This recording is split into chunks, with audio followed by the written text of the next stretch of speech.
We're gonna go ahead and get the body attached to the head.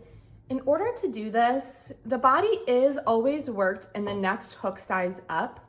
However, attaching the body, it's easiest to work with the same hook size that the head was completed in.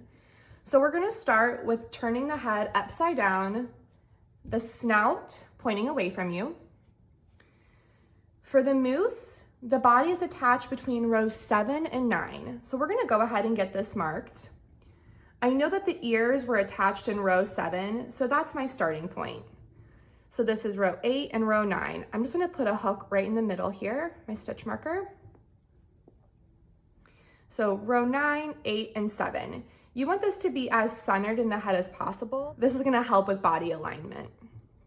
So you're gonna take your size 7 hook, and we're gonna go ahead and put 12 stitches in a circle right here. So I'm gonna start in the middle of the head. This is gonna help keep the body and the legs when we get down to that point even. So I'm gonna go ahead and just hook in like this. Remember, this here should be the very center of your circle. You're gonna be working around that stitch marker. So I'm gonna go ahead and stitch into the head, yarn over, pull up a loop, yarn over, and pull through. So that is my first stitch. I'm gonna go ahead and do my second stitch. And now I'm gonna start going up to start forming that circle shape. So we're gonna do 3. And start curving 4, 5, 6, 7, 8,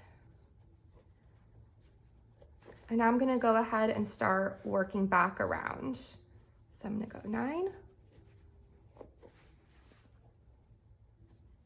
10, and my final 2 stitches are going to complete my circle.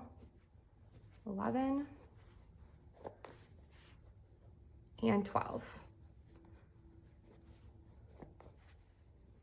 Don't forget to change your hook before you finish the rest of the body.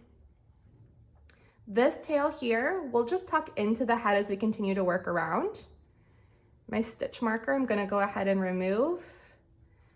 As you lift this up, you should be able to see that your body is now centered the bottom of the head.